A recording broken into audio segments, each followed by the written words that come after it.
Monde numérique. Jérôme Colombin à Paris, Jérôme Colombin à New York, bonjour.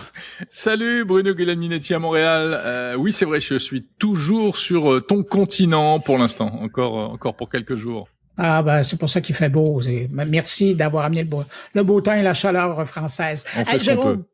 Juste un peu. Jérôme, cette semaine, beaucoup de contenu à ce débrief. Notamment, on va revenir sur cette histoire de fou, le vol des données en France. L'État est victime de cyberattaques, mais encore, on va mettre ça en contexte. Il y a le procès Meta qui prend énormément d'espace dans l'information technologique, mais il n'y a pas que de mauvaises choses du côté de Meta parce qu'il y a des brevets qui sont en demande, qui veulent faire évoluer le monde des lunettes. Il y a ChatGPT qui est en train de s'intéresser aux adolescents et veulent leur donner des outils. Il y a ChatGPT qui aussi maintenant ouvre la fenêtre publicitaire en Europe. Ça, c'est intéressant. Et puis, retournement dans la politique française, les 15 ans et moins ont maintenant, ou encore accès aux réseaux sociaux, quand même un bouleversement dans l'histoire, l'actualité. Et puis finalement, il y a l'IA et comment les gens l'ont utilisé pendant l'été. L'été est pas fini, là, je vous rassure, mais comment les gens ont utilisé l'IA pour planifier leurs vacances. Pour certaines personnes, ça a bien été, mais pour d'autres, ça a vraiment tout gâché.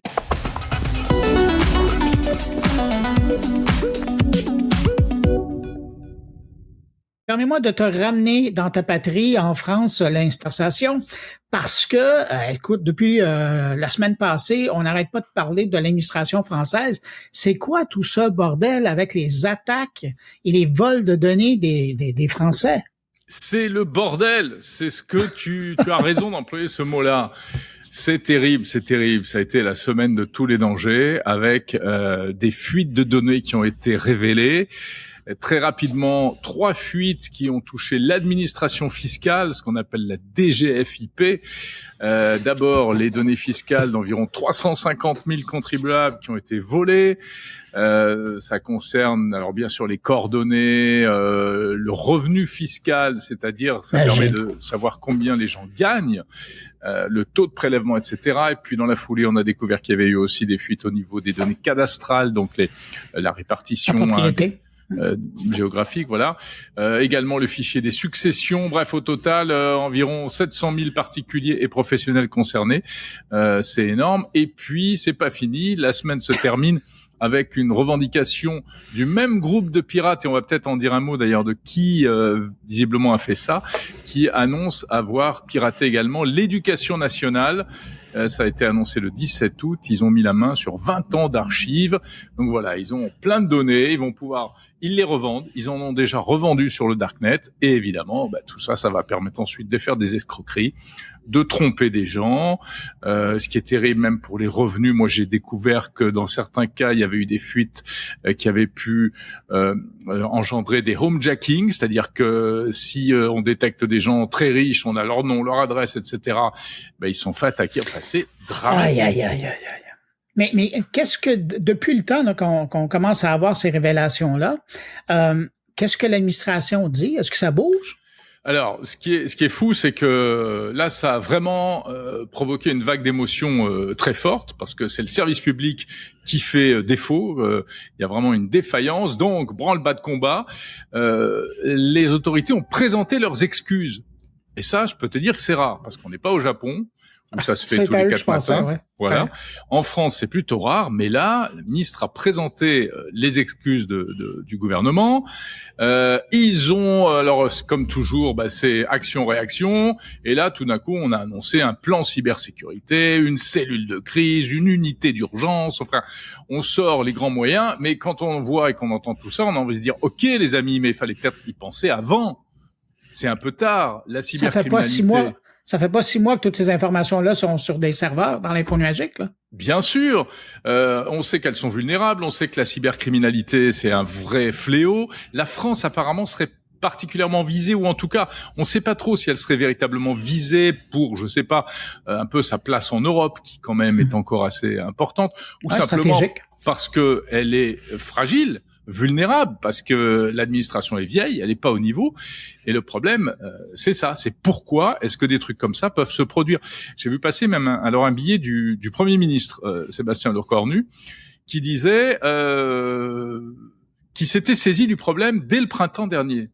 Donc, c'était une manière de dire, on n'a pas découvert le truc avant-hier, et il avait donné des instructions pour que tous les systèmes de cybersécurité soient renforcés, et 6 mois après, qu'est-ce qui s'est passé? On se demande ce qui s'est passé. Alors, on sait que c'est compliqué, c'est des vieux systèmes informatiques, il y a peut-être des manques de moyens, des manques de budget, etc., mais il n'y a pas que ça. On sait aussi que c'est l'administration, et l'administration, ça peut être le meilleur comme le pire. C'est des chaînes de décision qui sont très longues. Quand tu dois faire migrer des processus, des vieilles installations, il faut non seulement avoir l'argent pour le faire, mais il faut aussi que tous les gens aillent dans le même sens. Et il faut arrêter de faire des réunions, des trucs et des machins où chacun tire la couverture à soi et en se disant qu'il a toute la vie devant lui pour avancer. Il y a péril en la demeure. Enfin, il faut tirer le signal d'alarme, quoi. C'est pas possible qu'on continue à aller à une vitesse d'escargot administratif pour régler et pour prendre à bras le corps ce problème. Ouais. Donc il y a beaucoup d'énervement et c'est un peu ça que moi-même j'avoue en tant que Français, en tant que contribuable, je fais passer également. Hein. Mais ce que je trouve impressionnant, c'est que sachant qu'il y a des vieux systèmes qui sont raccordés à des systèmes qui sont plus nouveaux, là, plus récents, je comprends pas encore qu'une administration publique, puis je te dis ça probablement qu'au Québec puis au Canada, il y a des fissures à certains endroits, mais je comprends pas qu'on n'applique pas l'approche de cybersécurité de nos trusts. C'est-à-dire que chaque fois que quelqu'un doit se brancher sur le réseau, il doit monter patte blanche, sachant que le réseau, il y a des faiblesses qui existent encore. Ouais, ce qu'on appelle le zéro trust, on en a parlé ensemble. C'est-à-dire qu'on part du principe que toute connexion est suspecte. Ouais. En fait. Et c'est vrai que dans les entreprises, c'est une approche qui est de plus en plus utilisée. Donc pourquoi ça se fait pas? Là, comment les pirates ont fait pour entrer? Une fois de plus, ils ont réussi à, tout simplement, je veux dire, il y avait pas vraiment de faille dans le réseau. Ils ont piqué les identifiants et les mots de passe, apparemment d'au moins 3 personnes. Alors comment ils les ont piqués? Soit ils les ont de social engineering, ça. Oui, alors ça peut être du phishing, un mail piégé, et la personne s'est fait piéger. Mais ça, c'est un problème, parce que tout le monde peut tomber là-dedans, mais il faut quand même, je veux dire, aujourd'hui, il faut qu'on soit tous en alerte par rapport à ces trucs-là. Ça, c'est de la culture, c'est de la culture cyber, d'une certaine manière. Et puis, on sait aussi qu'il y a une pratique qui est encore très répandue, c'est des mots de passe trop faibles, qui sont hyper faciles à deviner, avec même des moulinettes informatiques. Et ça veut dire que... ça veut pas dire qu'ils n'utilisaient pas la double authentification, mais on peut penser qu'en plus, on n'était pas au top niveau de la cybersécurité et que la double authentification par SMS, par code, etc. n'était pas utilisée parce qu'en plus, dans le plan annoncé par le gouvernement, il y a on va généraliser la double authentification. Bon sang, mais il serait temps. Mais faut que ce soit obligatoire. Mais Jérôme, je veux qu'on recule de 2-3 pas. Là, tu parlais des cyberpirates. Ouais. Eux, là, ils ont du front quand même, parce qu'ils ont levé la main pour se présenter. Exactement. Ça, c'est complètement fou. Alors, ils agissent, on va pas dire à visage découvert, mais presque. Donc, ils se font appeler Zero Bytes. C'est un groupe Zero Bytes. C'est un groupe qui, apparemment, ce serait des Français. En plus. Ils seraient 2. Enfin, eux, ils disent qu'ils sont 2. Et tranquillement, ils s'expriment sur les réseaux sociaux, ils postent des messages pour dire oui, ça y est, on a vendu tant de tels fichiers. C'est eux-mêmes qui ont annoncé, notamment pour l'éducation nationale, qu'ils avaient piraté le truc. Et ils disent même dans leur post vous m'aviez détecté, mais vous ne m'avez pas coupé. Je suis donc resté infiltré sous vos yeux. C'est affreux. C'est incroyable. Alors ces mecs-là, on ne sait pas où ils sont. Leur motivation ne serait pas politique, c'est ce qu'ils disent, elle serait purement financière. Ils sont là pour faire du blé en allant piquer des données, partant du principe que tout peut se revendre, puisqu'effectivement, il y a des escrocs derrière qui rachètent ces fichiers et qui vont essayer de les exploiter pour faire des escroqueries. Donc, il y a une enquête judiciaire en cours. Je ne sais pas si on les trouvera, on ne sait pas s'ils sont en France, mais c'est incroyable qu'en plus, ils puissent narguer tout le monde, en fait. Voilà. Bouche bée devant ça. C'est assez effrayant. Donc là, ce qui va se passer, il va y avoir maintenant un audit de l'ANSSI, qui est la grande agence nationale de sécurité informatique chez nous, pour essayer de comprendre exactement ce qui s'est passé et voir si c'est juste des incidents isolés. Ah bah oui, zut, mince, le mec, il avait laissé son mot de passe sur un post-it sur son bureau, enfin, ou bien est-ce qu'il n'y a pas vraiment une faiblesse structurelle de l'État en matière d'informatique et de cybersécurité. Mais enfin, je veux dire, il y a une question de responsabilité vis-à-vis des citoyens, vis-à-vis des contribuables. Il est urgentissime que tous ces gens-là se bougent les fesses et essayent de limiter la casse. Alors là, c'est le privé, il y a aussi eu, c'est le public, il y a aussi eu pas mal d'attaques dans le privé, hein, c'est vrai. Mais concentrons-nous sur le public. Ouais. Si le premier ministre dit que lui était au fait de ces choses-là il y a 6 mois, c'est un peu bizarre de voir que l'audit, finalement, va se faire 6 mois plus tard. Mais c'est la vitesse de l'administration. Et que je te fais des réunions et que je te convoque un cabinet externe pour analyser la situation et que je te prévois un plan sur 4 ans. Mais non, c'est pas possible, ça.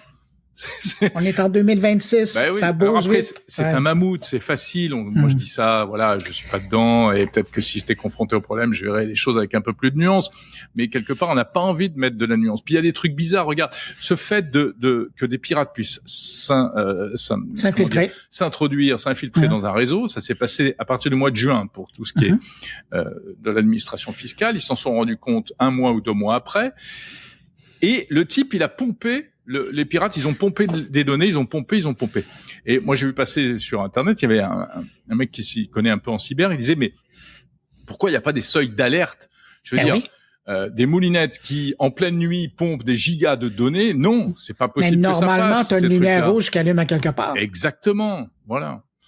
Bon, enfin bref, voilà. S'il vous plaît, si vous travaillez dans la cyber, dans l'administration fiscale, faites quelque chose. Il faut pas que ça dure. Puis de toute façon, j'ai pas l'impression que c'est la dernière fois qu'on en parle. Il va sûrement avoir autre chose. Malheureusement, non.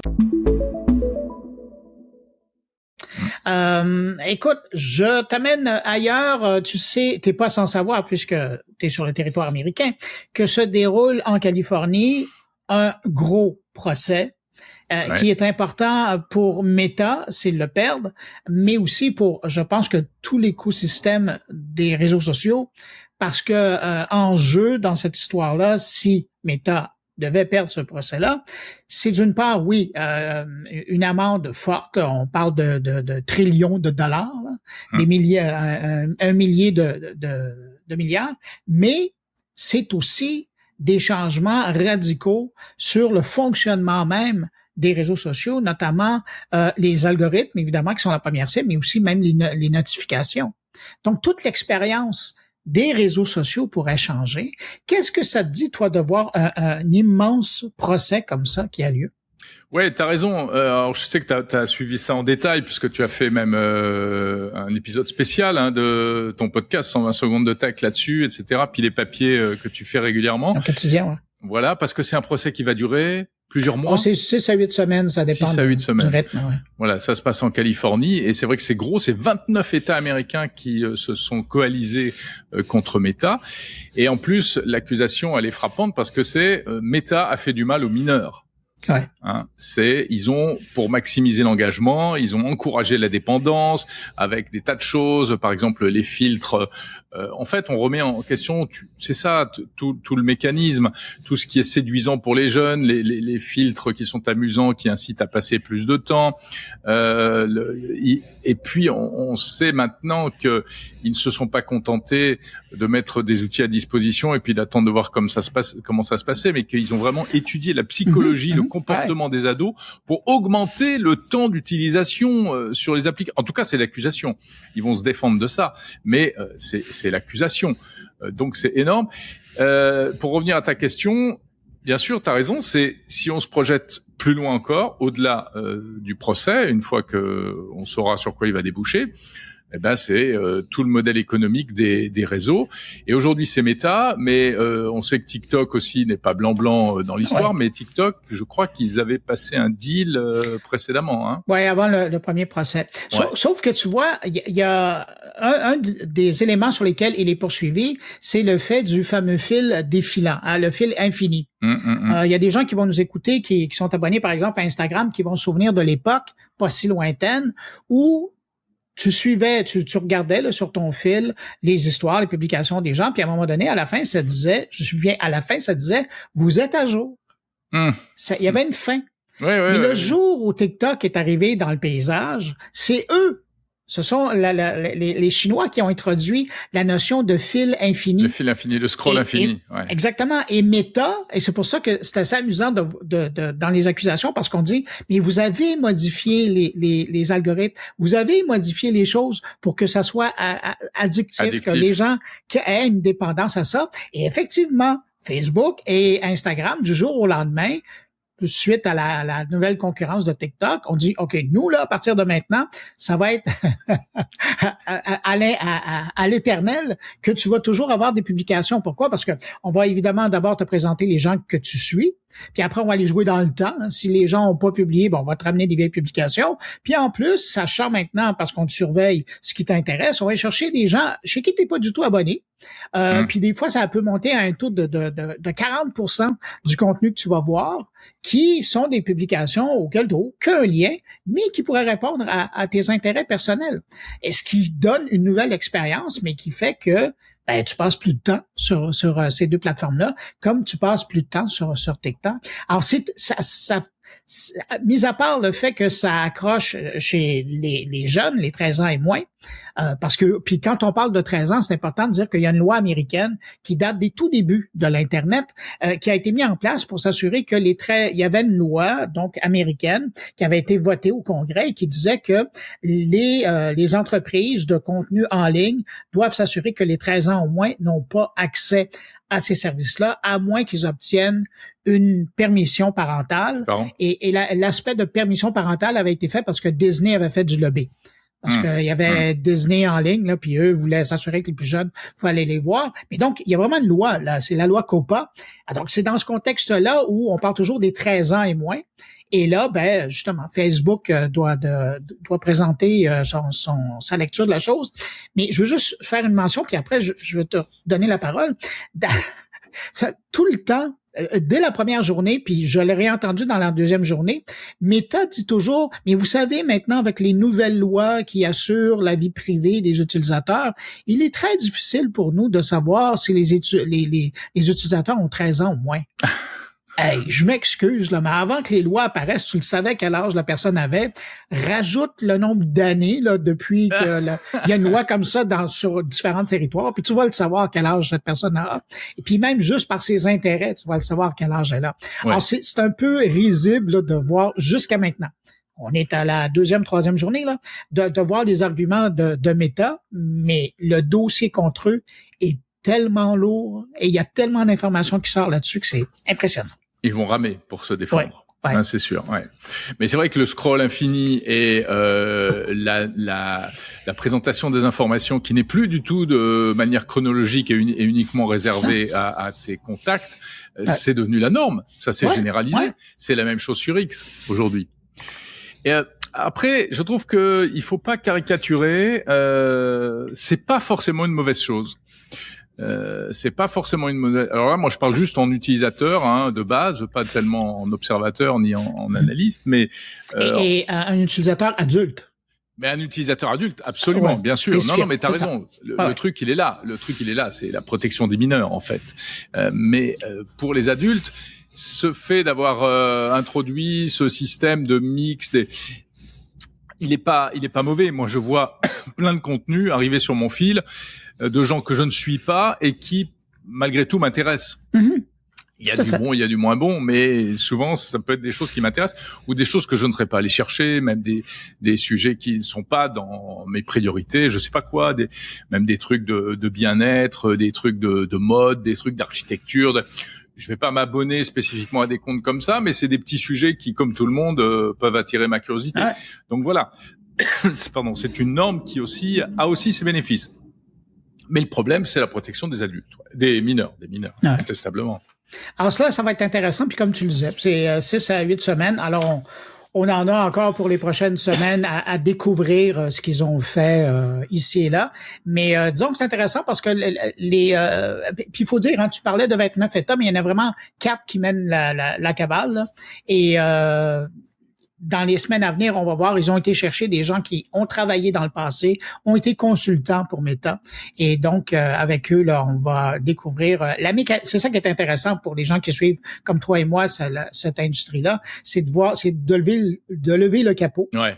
et de voir comment ça fonctionne en dedans et même ce que si ça va raconter. Même si on sait déjà beaucoup de choses, hein, depuis les révélations de Frances Hogan, c'est elle qui avait quand même révélé le poteau rose, et elle avait même confirmé des choses qu'on devinait. Donc oui, on va avoir des confirmations, mais bon, il y a beaucoup de choses qu'on sait déjà. Bon, poursuivons sur le dos de Meta, mais là, ce coup-ci, on va dire que pas tout est mauvais. Et eux, ils sont toujours en train de travailler à l'évolution de leurs produits. Puis la dernière, c'est une demande de brevet qui a été faite concernant des lunettes Meta, mais qui permettrait de reconnaître les gens dans une pièce, mais aussi de choisir les moments auxquels il faudrait donner de la... Comment on dirait ça? De l'importance? Ouais, de l'importance ou de une valeur posthume à ces moments-là. Et ça fait jaser les gens aussi. Ouais, c'est-à-dire que tes lunettes, elles filmeraient tout le temps, et puis elles te proposeraient un petit résumé en fin de journée, un petit résumé vidéo de ta journée. Quand même, hein? Ouais. Bon, il y a aussi un autre brevet pour la reconnaissance des gens. Hein, dans la rue. Ça, c'est le grand mythe des lunettes connectées. Est-ce que ça ne pourrait pas me permettre de reconnaître des gens dans la rue, soit des gens que je connais mais dont j'ai oublié le nom? Ça, moi, je suis preneur. Ça peut être utile. Moi, c'est mon cas aussi. Ouais. Mais aussi des gens totalement anonymes, inconnus, que tu connais pas, et tout à coup, tu les croises dans la rue, t'as leur historique complet. Et ça, c'est terrible. C'est délicat, ça. Ça, c'est affreux. Bon, ok, j'ai vu ces news, mais Bruno, faut quand même préciser un truc, ce sont des brevets. Oui. Et les boîtes de tech, elles déposent tout le temps des brevets. Ça veut pas du tout dire qu'elles vont développer les technologies derrière. Mais ça veut dire qu'elles y ont pensé. Ça veut dire qu'elles y ont pensé, ou ça veut dire qu'elles ont pensé au fait que c'était possible et qu'elles voulaient pas se faire piquer l'idée par un autre. Ouais. C'est aussi ça. C'est aussi pour protéger le concept. Moi, j'y crois pas trop à ça. En tout cas, vraiment pas avant 50 ou 100 ans. Peut-être un jour. T'exagères. Non, moi, je pense que peut-être que dans 10 ans, on pourrait être là. Peut-être dans 10 ans. Non, parce que derrière, c'est un problème de mentalité et c'est un problème de droit. Sur les lunettes connectées, il y a... c'est dommage parce que c'est une super innovation. C'est plein de promesses. Il va y avoir plein de trucs. Ce truc d'avoir un assistant que tu peux interroger à tout instant pour tout et n'importe quoi. Tiens, quel est le nombre de calories de ce que j'ai dans mon assiette? Quel est le monument qui est devant moi, etc., etc. Et des choses qui sont déjà possibles avec un téléphone intelligent, là. Ouais. Oui, mais là, ce serait bien sûr. Tu peux le faire déjà avec un smartphone, mais c'est quand même c'est encore plus pratique, c'est encore plus proche de toi. Le concept est super fort, mais évidemment, il y a toutes les dérives. La peur d'être filmé en permanence, et ça, ce problème, il n'est pas résolu. C'est un problème qui monte. En France, il y a de plus en plus d'inquiétudes par rapport à ça. Il y a la CNIL qui a émis une recommandation par rapport à ça. Il faut rappeler que filmer les gens dans la rue pour les diffuser en live, c'est strictement interdit. Maintenant, on a des messages dans les avions qui disent attention, merci de ne pas filmer les gens sans leur consentement. C'est-à-dire que cette très belle invention, elle risque d'être pourrie par des utilisations dérivés, déviés. Ouais. Par des gens qui en font un mauvais usage. Ben voilà, exactement, ouais. Parce que... Mais Jérôme, souviens-toi, à l'époque, là, il y a quelques années maintenant, ça remonte, où il y avait Google qui avait sorti ses Google Glasses. Ouais, les Google Glass, bien sûr. Bon, on en reparle à chaque fois parce que c'est tellement... Ouais, mais ça, là, ça fait longtemps. Et il y avait eu un ressentiment aux États-Unis, notamment envers ça, puis ça avait fini. Ouais, moi je crois. Des années plus tard, Meta arrive avec ses lunettes, les Ray-Ban, puis là maintenant il est en train de développer, de mettre sur le marché ses propres lunettes à eux. Et tu vois qu'il y a déjà une ouverture par rapport à ça. Je parle pas en France là, mais ailleurs dans le monde, aux États-Unis notamment, il y a une ouverture, il y a une acceptabilité qui est un peu plus grande. Je suis à 100% d'accord avec toi, et c'est ce que je voulais ajouter, c'est-à-dire que si on se projette encore plus loin.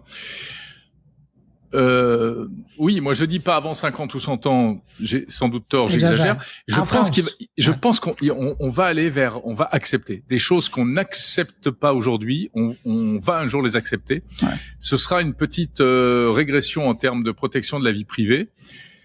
Mais ce sera tellement dans les usages, il y aura tellement de contreparties, c'est quelque chose qui est déjà amorcé aujourd'hui avec les smartphones. Je veux dire, tu peux rien faire.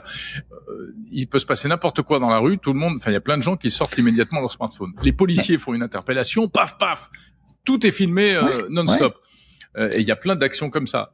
Bon, et au bout d'un moment, on lâche l'affaire, quoi. Tu es obligé de l'accepter. Donc je pense que ouais, on va accepter un certain nombre de choses. Alors il y a les radicaux qui vont dire c'est un renoncement, c'est inacceptable, et d'autres qui vont s'accommoder en fait de cette transformation. Et je pense que on ira vers ça. Faut peut-être pas y aller trop vite ni trop loin. Ouais. Mais à la limite, c'est que ça va ramener ton point de vue dans tous les sens de l'expression. Ça va ramener ton point de vue à toi de l'événement. Bien sûr. Mais parce que faut être honnête quand même. Aujourd'hui là, on est filmé en permanence. Que ça soit les voitures intelligentes qui ont des caméras pour être capables de circuler, ces caméras-là, ils s'arrêtent pas aux lignes par terre, hein, ils filment aussi les gens qui se promènent. On est capable de retrouver quelqu'un comme ça. Les systèmes de sécurité dans les villes qui filment en permanence, c'est là aussi. Puis oui, mais ça c'est fermé, c'est réservé aux administrations, à la police, etc. Tout dépend de qui peut accéder à ces données. C'est ça aussi le sujet. Mais pour les gens qui sont sur la sempiternelle histoire de la vie privée puis non caméra, on est filmé. Ah oui, on est filmé. Donc, et puis avec des bénéfices, faut pas l'oublier. Je veux dire, enfin, ça c'est un débat sans fin, mais est-ce que les caméras permettent de prévenir les agressions? On pourra en débattre. Est-ce que les caméras permettent de résoudre des enquêtes et de retrouver des coupables d'agression? Qu'on vienne pas me dire que c'est pas vrai. On l'a tous vécu. On l'a tous vécu. Il y a plein de trucs. Il y a plein de cas où c'est réel. Oui, puis même les gens, moins en France parce que vous n'avez pas le droit, mais en Amérique, États-Unis, Canada, là, le nombre d'histoires de vols dans des maisons qui sont solutionnées parce que le voisin d'en face avec une caméra que tu mets peut-être pas, mais le jour où tu te fais voler, tu es bien content que sa caméra elle filme parce que tu es capable d'identifier la voiture ou les individus qui sont rentrés chez toi. C'est ça aussi, là, tu sais. Ouais, puis il y a plus de liberté aux États-Unis, tu as le droit d'installer une caméra Ring sur ta porte qui filme dès qu'il y a quelqu'un qui passe devant. En France, tu peux pas faire ça. Moi, je crois que je t'ai déjà raconté l'histoire de mon visiophone chez moi qui me rend fou parce que le fabricant, c'est sur recommandation de la CNIL qui dit qu'il faut pas filmer l'espace public. Le fabricant, il a mis plein de sécurité et moi je suis en train de me battre pour le dire mais vous vous foutez de la gueule de qui? Ça ne filme même pas la voie publique, ça filme juste les parties communes de l'immeuble et moi je peux pas utiliser comme je devrais ce système de visio. Il y a que quand les gens sonnent, j'ai quelques secondes pour aller voir qui c'est et puis c'est tout, c'est fini. Bref, ça m'énerve au plus haut point.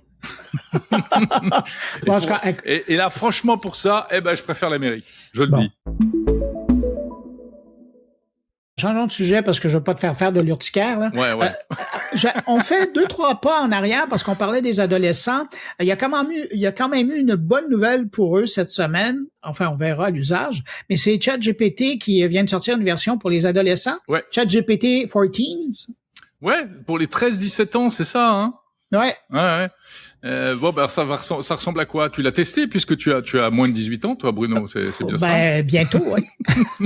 Non, t'as vu, essentiellement, qu'est-ce que c'est ça? C'est un assistant personnel, un aide au devoir, et puis quand tu as l'impression que tu es en train de lui demander de faire le devoir pour toi, c'est à toi de faire le devoir. Je ne ferai pas ça. C'est ça. Il y a un peu de raisonnement puis une barrière pour encadrer l'utilisation. Il y a aussi le fait que il est impossible pour quelqu'un qui est identifié comme étant un jeune, ça c'est important de le dire, d'avoir des discussions romantiques ou d'autres types avec ton GPT parce que là il va dire non. C'est dingue. T'es là pour l'utiliser pour avancer dans ta connaissance, pas nécessairement pour trouver un nouvel ami là. Ouais, il va lui dire non, je ne suis pas une petite amie dont tu peux tomber amoureux. Ouais, pour ça il y a d'autres applications. Ouais, mais il y a des trucs chelous de ChatGPT. Je trouve que quand moi je l'ai interrogé, on en reparlera peut-être tout à l'heure, mais pour des questions, des trucs de tourisme ou autres, etc., des trucs pratiques. Et il te dit, oui, mais moi, chaque fois que je fais à New York, je fais comme ci, je fais comme ça. Oui. Je lui dis non, mais tu te fous de ma gueule ou quoi? T'es jamais venu à New York de ta vie. Disons qu'il est installé à New York virtuellement. Ouais, virtuellement. Ouais. Mais enfin bon, quand il commence à avoir des tournures de phrases du genre, moi j'aime bien aller à ce restaurant, ou bien moi j'aime bien ce café. Ouais, j'aime bien ce café. Je ferai comme si. Là, c'est pas normal. Mais il y aura ça. Il y aura aussi pour le ChatGPT pour les jeunes des alertes en cas de risque de suicide, d'automutilation, etc., etc. Et ça, c'est en lien avec une affaire qui vous concerne vous au Canada. Ouais. Sauf que tu vois, ce type de mécanique-là, sachant qu'il est annoncé gros comme le bras, Moi, j'ai l'impression qu'il y a des gens qui vont carrément trouver des jeunes entre 13 et 17 ans qui vont trouver des façons de pas s'identifier dans leur âge et qui vont utiliser le bon vieux ChatGPT de ça, façon c'est toute la anonyme. question. Comment t'assurer que les jeunes de 13 à 17 ans utiliseront cette version, en fait? Comment faire? Il faut qu'ils soient logués et qu'ils aient donné leur véritable date de naissance. Ouais. Ou bien, quand même, il y aura une analyse du comportement sur l'historique pour savoir quels sont les thèmes. C'est-à-dire que si ils posent des questions sur je sais pas quoi, les mangas et des sujets qui intéressent plutôt les jeunes, au bout d'un moment, il va comprendre que c'est un mineur, c'est ça, hein? Oui, il va aller en fonction des intérêts, un peu comme les réseaux sociaux font. Ouais.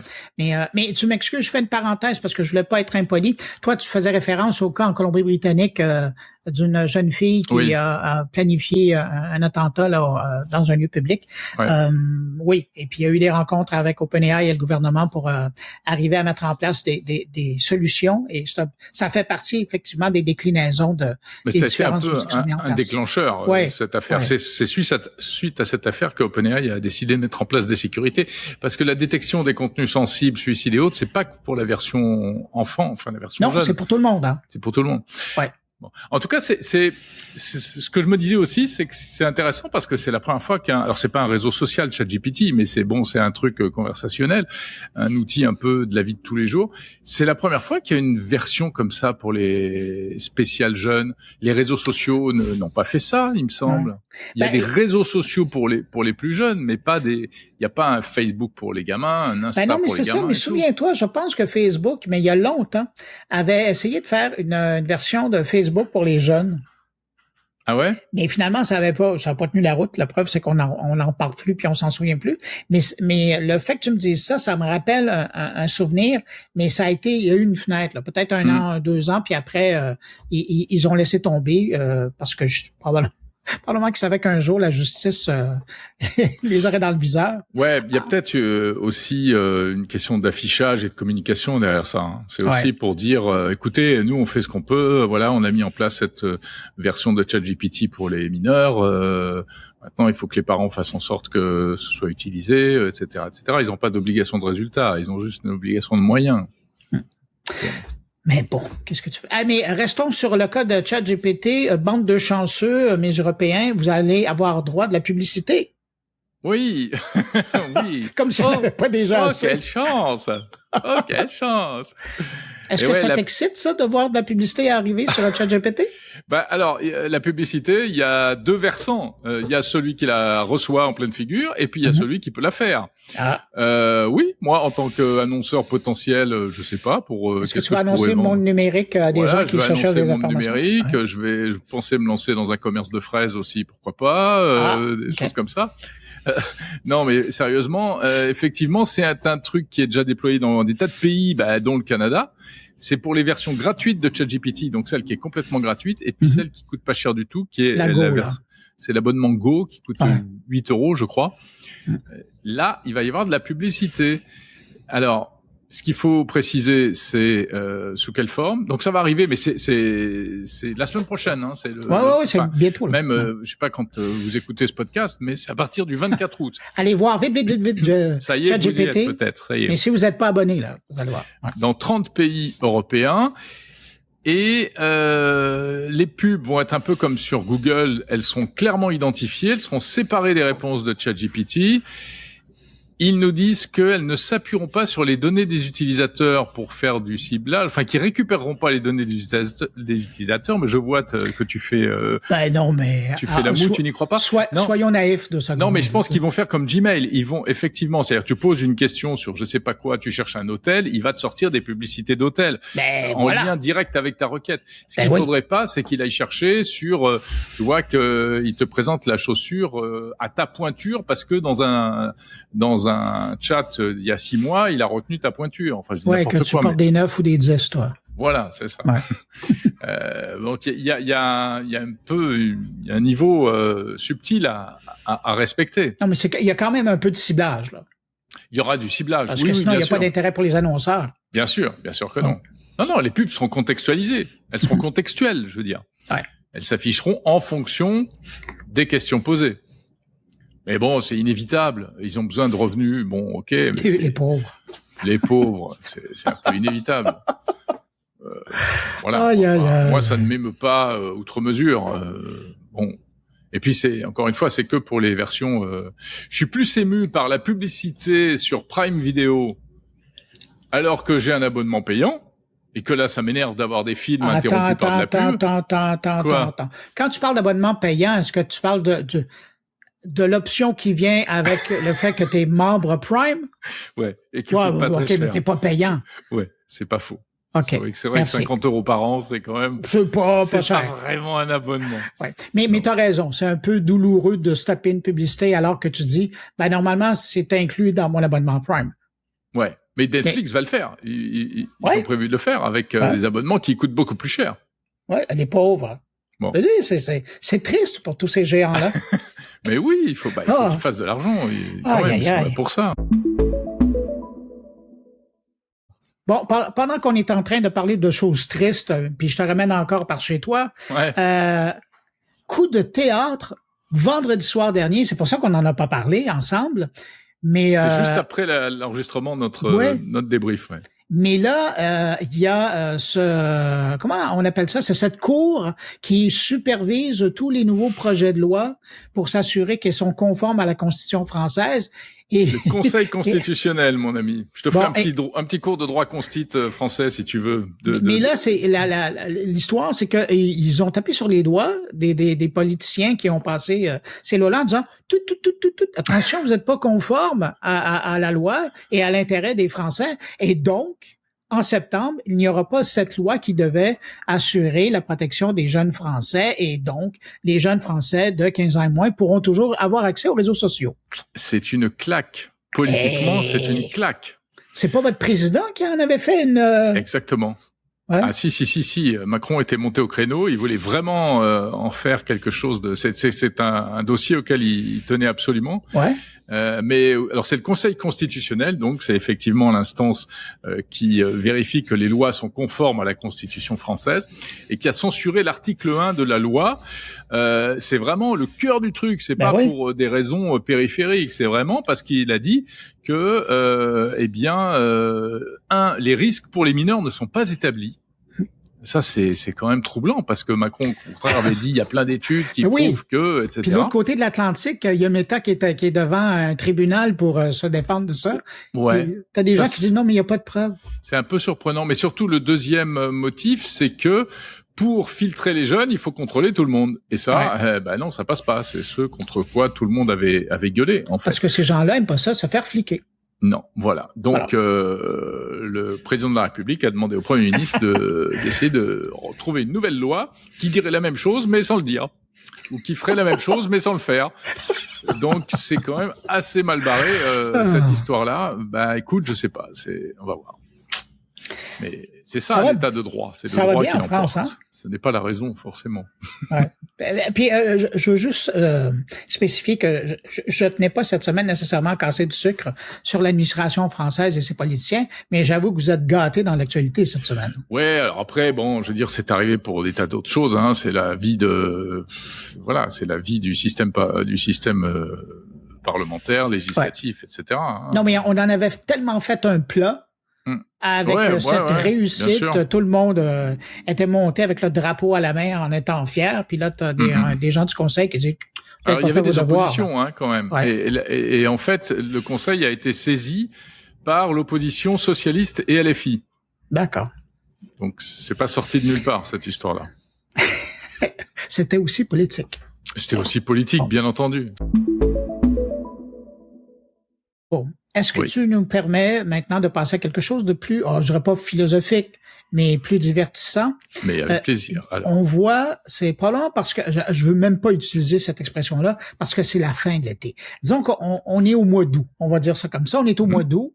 Et là, il y a des gens qui reviennent de leurs vacances et qui commencent à partager des commentaires en ligne, et certains d'autres le partagent avec des journalistes, ce qui fait en sorte que de ce temps-ci, particulièrement cette semaine, sur les réseaux sociaux, on voit plein de publications qui raconte comment l'IA a gâché les vacances de gens qui l'ont utilisé. En tout cas, je me demande comment ils l'ont utilisé, mais j'étais curieux de t'entendre sur ce sujet-là. Ouais, moi ça m'a fait réagir ce truc-là parce qu'il y a eu plusieurs articles de presse disant l'IA m'a gâché mes vacances, etc. parce que elle s'est trompée. En fait, alors il y avait plein d'exemples assez étonnants. T'as des jeunes filles qui étaient parties faire des randonnées et qui ont attaqué des chemins de randonnée qui n'existaient pas. Il y en a d'autres qui ont été orientés vers des hôtels et des restaurants qui n'existaient pas. Voilà. Il y a aussi sur la partie administrative, c'est-à-dire que pour se rendre dans un pays, on demande à ChatGPT quelles sont les formalités. Parfois, il se trompe. Mais, moi, cet été, j'ai eu une expérience totalement différente. Totalement différente. J'ai beaucoup utilisé ChatGPT et c'était incroyable, formidable, extrêmement pertinent. Je l'ai utilisé là où c'était le plus pertinent. Alors moi, j'ai utilisé comme beaucoup de gens, pour l'aspect pratique. Tiens, dis-moi, je sais pas quoi, c'est quoi le moins cher pour aller de tel aéroport à tel endroit? Est-ce que je dois faire ça, une navette, un Uber et tout, tac, tac, tac, tac, qui te check en fonction des heures. J'ai fait un sans faute. J'ai trouvé le meilleur moyen de transport. Ensuite, tu l'utilises pour du touristique culturel. Ça, j'adore ça. Tu visites un endroit, tu montres un bâtiment, il te raconte. Voilà, j'étais dans New York, je me baladais, j'ai dit tiens, c'est quoi ce gros bâtiment que je connaissais pas? Et lui te raconte que la dernière fois qu'il est passé devant. Voilà, tout à fait. Non, mais tu vois des trucs, des bâtiments qui sont moins connus, genre je sais plus quoi. C'était une des premières cours de justice qui est dans Manhattan, là, pas très loin. Et donc c'était super. Et aussi, même pour les restaurants, j'ai utilisé plein de fois pour les restaurants. Et franchement, pour des restaurants, mais c'était à chaque fois nickel. Je suis tombé à chaque fois, ça correspondait exactement. C'est la gamme de prix que j'avais demandé. J'étais pas déçu du resto. Donc voilà, moi j'ai eu l'expérience totalement inverse. Alors ça veut pas dire tout ça ne prouve absolument rien. C'est une expérience personnelle. Ouais. Simplement, je trouve qu'il faut pas évacuer trop vite le sujet et dire non, n'utilisez pas ChatGPT pour faire votre voyage, c'était catastrophique. Parce que il faut un peu de discernement. C'est comme toujours. En plus, j'ai vu passer notamment un couple avec la femme qui pleurait, qui se filmait en train de pleurer, etc. parce qu'elle voulait aller je sais plus où, au Chili ou je ne sais où. Elle avait demandé à ChatGPT est-ce qu'il faut un visa. ChatGPT avait répondu non, il faut pas de visa. Et elle gueulait parce que ChatGPT avait oublié de lui dire qu'il fallait un ESTA, c'est-à-dire il faut quand même un formulaire administratif qui est une dispense de visa. Mais lui, il a répondu à sa question. Mais oui. Attends, meuf, tu vérifies un peu. Je sais pas, il faut un petit peu d'intelligence. Tu le relances. T'es sûr qu'il faut rien du tout ou je sais pas quoi. Mais bien sûr que c'est pas le site de l'administration. Alors, je pense qu'il y a le problème des hallucinations. Parfois, il peut se tromper. Parfois, il donne pas la bonne réponse. Parfois, il peut t'indiquer des trucs qui existent plus. Mais il faut aussi voir le côté hyper positif de ce truc-là. Et moi, cet été, c'est un sans faute, ChatGPT. Et puis moi j'ajouterais que je l'utilise aussi comme toi en voyage pour avoir des indications, puis normalement j'ai pas de problème. Mais il y a une habitude que moi j'ai pris quand j'ai de l'information qui est quand même importante. Par exemple, quelqu'un qui s'en va dans un pays et qui demande s'il a besoin de visa, je vais demander une fois, mais je vais demander une seconde fois. Je vais demander de valider l'information.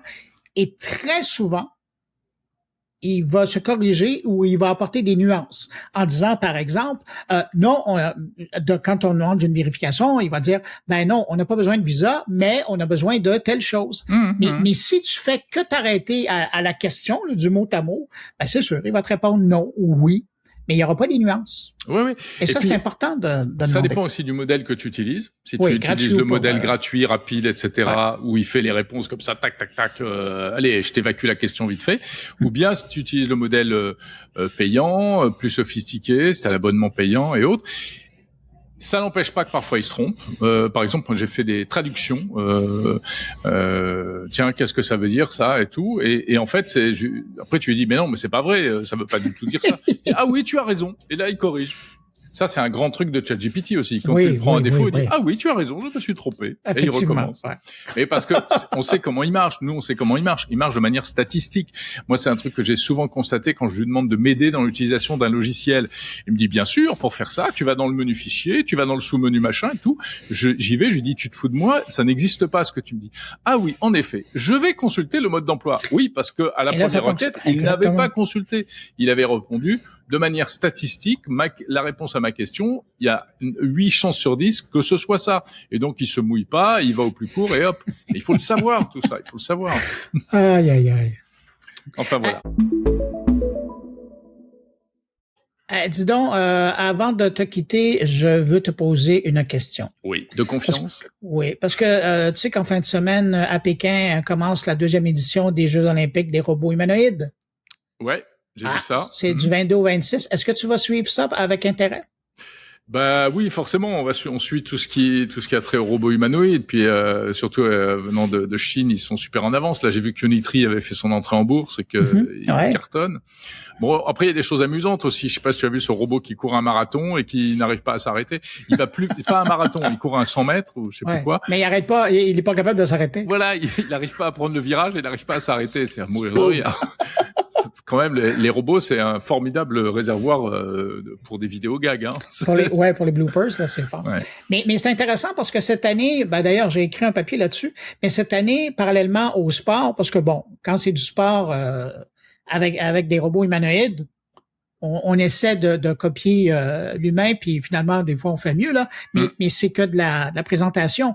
Mais là, ils ont rajouté des trucs, et c'est là où ça devient intéressant, c'est des cas. Ça veut dire qu'ils vont faire des compétitions d'entretien de chambre d'hôtel.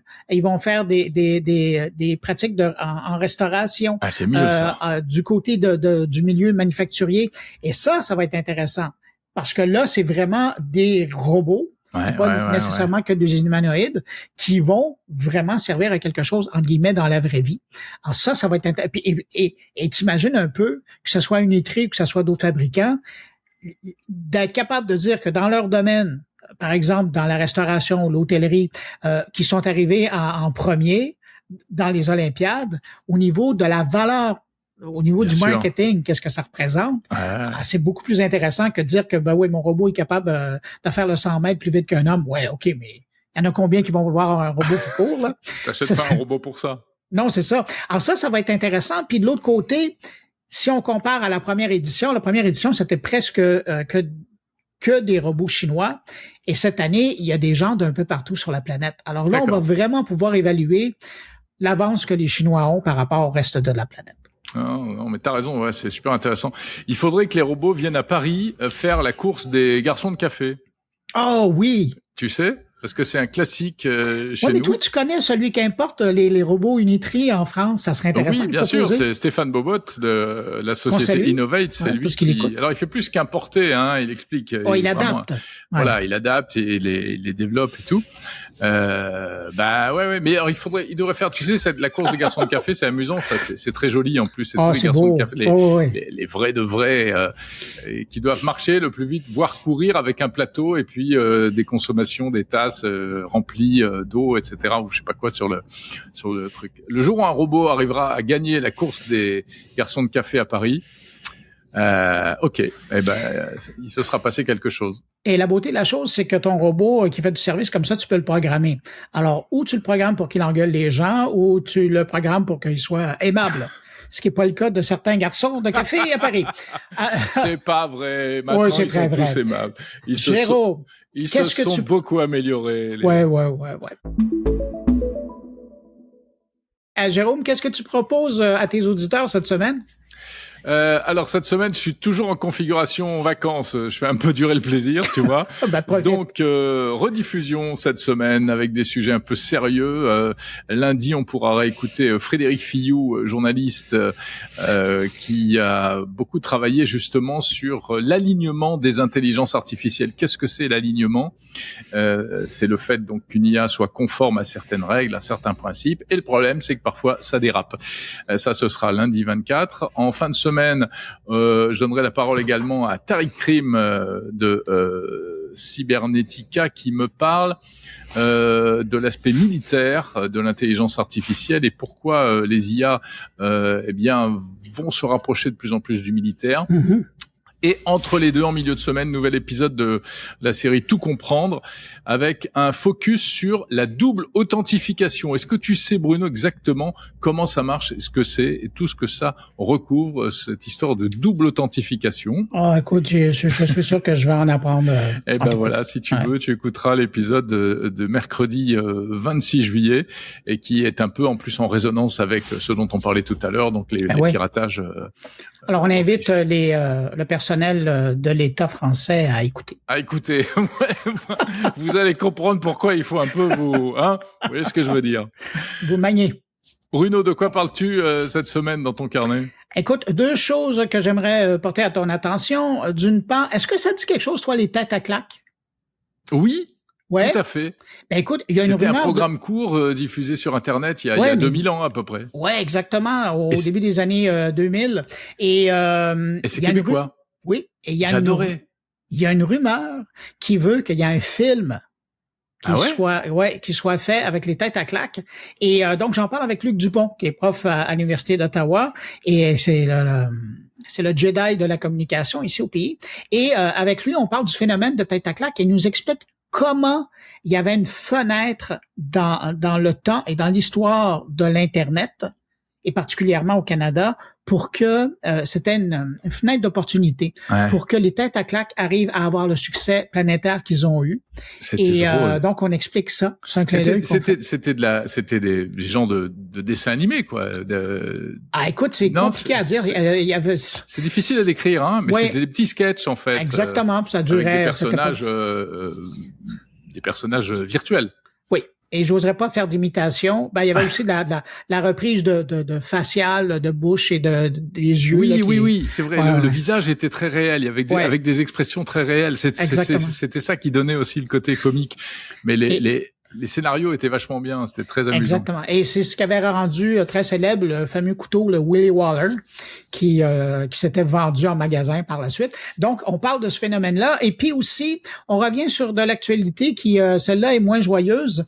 Il y a une petite municipalité ici au Québec qui a été victime de piratage. C'est leur système de traitement d'eau qui a été la cible de piratage. Et on revient sur cette question-là. Et je parle avec l'expert qui a fait contacter les autorités canadiennes pour leur dire que là, il y a une opération qui est en train d'avoir lieu à travers le pays et qui cible les sites de traitement d'eau.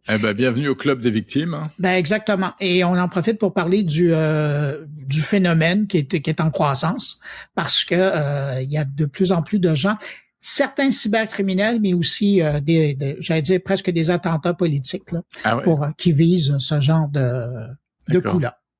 Puis on le sait, là, c'est quand on commence à toucher à l'eau, c'est de la santé publique et ça devient c'est dangereux. C'est plus que sensible et stratégique, évidemment. Voilà. Encore un secteur qui a intérêt à sacrément renforcer sa cybersécurité.